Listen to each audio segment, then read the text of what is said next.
चलिए निमसेट के एक और टॉपर से मिलते हैं, रविंद्र सिंह से, जिनका ऑल इंडिया रैंक 553 है और जो कि राजस्थान से हैं। तो रविंद्र, सबसे पहले तो 553 रैंक के लिए आपको ढेर सारी शुभकामनाएं। Thank you so much sir.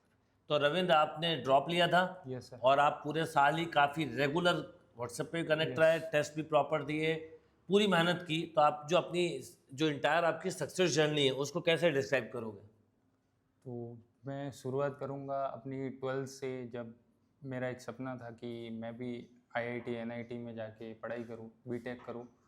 लेकिन उस टाइम पे मेरे को अवेयरनेस नहीं थी जेई रिलेटेड। एग्ज़ाम दिया था लेकिन पता नहीं था कि मैं किसका एग्ज़ाम दे रहा हूँ। देन मैंने फादर टीचिंग बैकग्राउंड से थे, तो मेरे को बीएससी बीएड में एडमिशन करवाया गया। फिर उसके बाद जब मैं कॉलेज में था तो मैंने रिसर्च करी कि और मेरे पास एनआईटी या आईआईटी में जाने का क्या मौका हो सकता है। देन ऐसे ही सर्च करते करते मेरे को पता चला कि आप एमसीए भी कर सकते हो बीएससी मैथ्स के होने के बाद। तो फिर मैंने रिसर्च करी तो आपका चैनल मेरे को सजेस्ट हुआ। फिर वहाँ से मेरे को आइडिया लगा कि ये कर सकते हैं। निमसेट एक एग्ज़ाम होता है, उसको आप अपीयर करके उसके बाद एमसीए भी दे सकते हैं। फिर 24 में मैंने आपका टेस्ट सीरीज लिया था और उससे सेल्फ प्रिपेयर करा था। और फिर उस टाइम पे मेरी रैंक आई थी 2048। तो 2000, अनफॉर्चुनेटली हाँ। हाँ 2000 के आसपास अनफॉर्चुनेटली हो नहीं पाया था। फिर मैंने एक मंथ का गैप लिया और प्रॉपरली डिसाइड करा दैट मेरे को कहाँ जाना चाहिए, क्योंकि मैं थोड़ा सा उलझा हुआ था। क्योंकि मैंने बीएड कर रखी थी तो मेरे पास दो ऑप्शन थे कि मैं एक टीचिंग फील्ड में भी जा सकता हूँ और इधर भी आ सकता हूँ। फिर दोनों में मैं उलझा हुआ था, तो फिर लास्ट में मेरे को एक टफ डिसीजन लेना ही पड़ा कि मेरे को एक चूज़ करना पड़ेगा, क्योंकि वो कहते हैं ना दो नावों में पैर रख के आप नहीं चल सकते। कभी भी नैया पार नहीं हाँ होगी। हाँ, हाँ। तो मैंने फिर डिसाइड किया कि मैं निमसेट के लिए ही जाऊंगा और प्रॉपरली आपका फिर कोर्स मैं एनरोल किया प्रयास 3.0 में। फिर वहाँ से मैंने कंटिन्यू करा और प्रॉपरली डेली टेस्ट देता था। डेली आपको सर मैसेज भी करता था कि आज इतने मार्क्स आए, ये कमियाँ थी, ये थी। और धीरे धीरे फिर कंटिन्यू थोड़ा थोड़ा इम्प्रूव होते गया और एंड में मेरी टॉप 50 में रैंक आती थी। बट एग्ज़ाम टाइम में थोड़ा सा वो हो गया और रैंक थोड़ी सी डाउन होगी। बाकी ओवरऑल अच्छी रैंक है। नहीं, ओवरऑल भी अच्छी रैंक है और बिल्कुल सही बोला आपने, रेगुलर कनेक्शन बनाए रखा, बहुत सारी चीज़ें। कई बच्चे ऐसा लगता है कि वो हर चीज़ को शेयर करते हैं मुझसे, उसमें से एक आप भी थे। अच्छा रविंद्र, जैसे आपने एक चीज़ बोली कि आपने फर्स्ट फाइनल ईयर के साथ सेल्फ प्रिपरेशन की थी, लास्ट लास्ट में आप इम्पिटस के कोर्स से जुड़े। नहीं, मेरा गैप ईयर था और मेरे को वो डिसीजन लेने में थोड़ा सा टाइम लग गया, इसलिए थोड़ा सा गैप है मेरा। 2 ईयर समथिंग का गैप। 2 ईयर का गैप, पर ये गैप होने की वजह कहीं ना कहीं आपको नहीं लगती कि अगर आप जैसे अभी आपने लास्ट टाइम में पूरी तरह से प्रॉपरली कोर्स लेके पढ़ाई की, अगर पहले करते हाँ पहले तो करता। आई थिंक उसी समय निकल जाता। मैं ये हाँ बात इसलिए बोल रहा हूँ, कई बच्चे क्या होता है कि हाँ डिसीजन देर से लेते हैं, फिर वो डिसीजन सोचते लेने हैं में। हम कर लेंगे, फिर कई बार वो ओपन सोर्स से पढ़ते हैं, उसमें गाइड होने की जगह मिसगाइड ज़्यादा हो जाते यस, हैं। तो वो मैं भी है। इसलिए आपसे जानना चाहता हूँ कि आपका इस बारे में क्या एक्सपीरियंस रहा।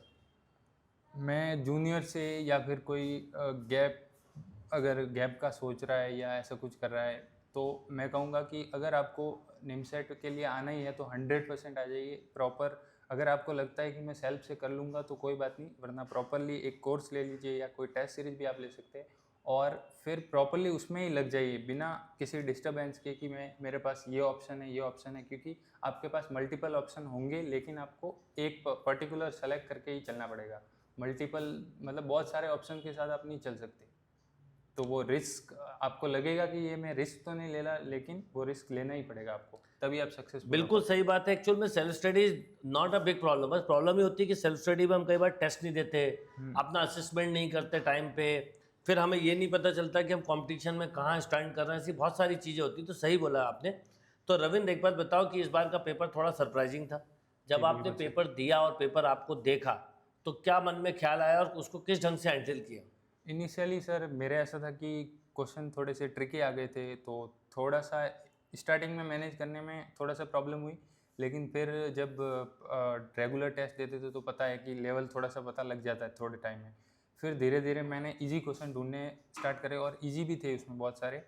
सो इजी को पहले करा और लगभग मेरे 25 समथिंग ऐसे कुछ अटैम्प्ट हुए थे, जो कि मेरे को इनिशियली लगा जब मैं बाहर निकला सेंटर से तो मेरे को लगा कि बहुत कम है।